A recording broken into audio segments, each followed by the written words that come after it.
Before Guerilla Games released Horizon Zero Dawn and captured the attention of millions of fans, the developer was best known for its work on the Killzone franchise.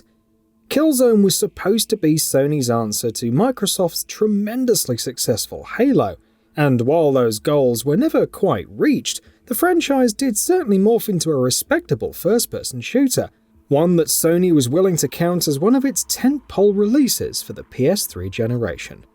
But then, as we all know, failures such as Shadowfall did put Killzone's reputation down the drain, which eventually led to abandonment of the franchise, and Guerilla Games then moved on to greener pastures. But we can't help but think about Killzone, and whether it would make for a feasible game in today's gaming landscape. And you know what? It'd actually make a lot of sense to bring back Killzone, and there are many directions that Sony could take to do just that. Here are 5 that we think are the most probable of the bunch. The next Killzone could ditch the original story. While Killzone had many great things going for it, a good story wasn't one of those traits. The world building was solid enough, and coupled with great art direction, Killzone's world and characters looked absolutely astonishing. But that facade soon wears out, and criticisms about the story start to rear their head once again.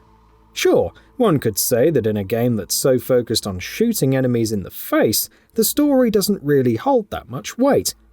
And while that could be a valid argument to an extent, a good story goes a long way in really legitimizing a game and paving the way for a larger universe, one that accounts for different kinds of experiences.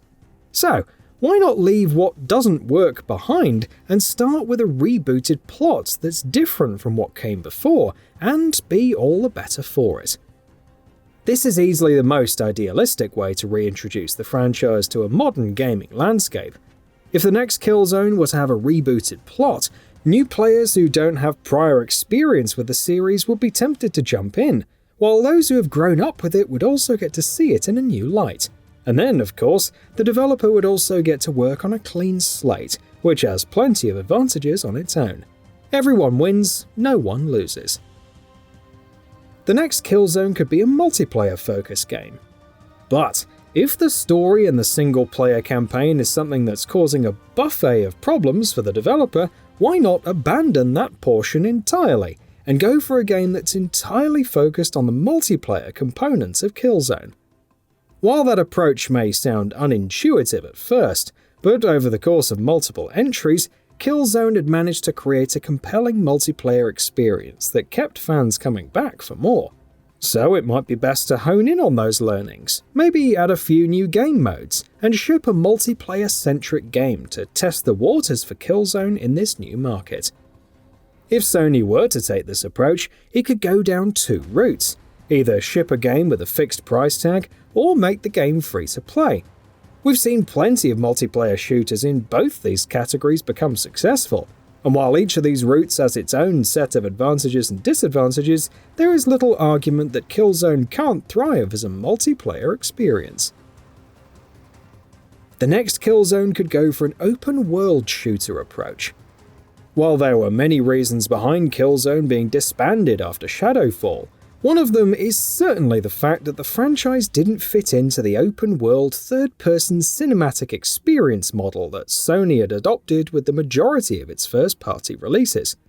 Supporting that sentiment is the fact that Guerilla Games did go on to make Horizon Zero Dawn after Killzone Shadowfall, an open-world action-adventure game, and we all know the love that Sony's giving out to that franchise, and rightfully so.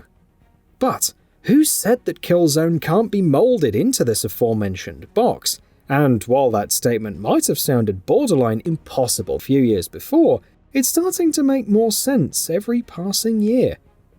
Guerilla Games has really nailed how to create open-world experiences with Horizon Zero Dawn and Forbidden West, so why not utilize the same learnings for Killzone and bring it back into the fold? 343 Industries did the same treatment with Halo Infinite, and those changes have had a really positive impact on the franchise. So, why not take some pages out of that book and put together an open-world Killzone that reboots the story to make it more palatable for new audiences? Honestly, we feel that there's a lot of potential in Killzone to go this route, and it would be a really interesting direction for the series. The next Killzone could go for a smaller approach.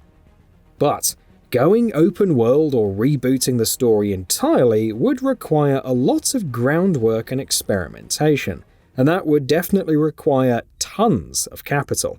Sure, Sony could manage that if it wants to, but putting that money into a venture that hasn't really given out expected returns in the past might not be the most wise decision from a financial standpoint. As such, going for a mid-budget game could be a better option. Sony has done the same with Killzone in the form of Mercenary, which was a spin-off of the mainline series that was released for the PS Vita. While it was no means a perfect game, Killzone Mercenary certainly impressed everyone with its visuals and solid gameplay, according to handheld standards. And when seen as a whole, it was a success. So, why not do the same again to test the waters and get a better understanding of whether Killzone could survive in the modern gaming landscape? Development duties could be delegated to a small team internally at Guerilla Games, or Sony could bring in a new team to work on it. But either way, this is a lucrative option and one worth looking into.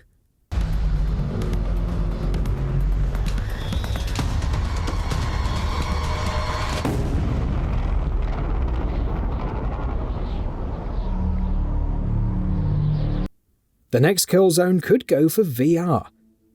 We all know that Sony's placing some huge bets on VR, and the upcoming PSVR 2 is a bold testament to that statement. Games such as the likes of Horizon Call of the Mountain are sure to be system-selling games for the platform, but a Killzone VR game wouldn't hurt either. The first-person shooting gameplay is practically perfect for VR, and games like Blood and Truth have showcased how action-adventure games can be built for the platform. As such, a potential Killzone VR game would be a match made for success, and we're not the only ones who think so. A recent rumour states that a Killzone VR has been in development for some time now, and the project, which was previously being helmed by Supermassive Games, has been brought in-house, and it would now be releasing for the PSVR 2. As always, it's advisable to take this information with a grain of salt, but we all can find some solace in knowing that there's a ray of hope for now. So what are your thoughts on this? Go ahead and share them in the comments below. And if you like this video, please subscribe to the channel and enable all notifications by clicking the bell icon to get new video updates. We upload every day and would really appreciate your support. Thanks for watching.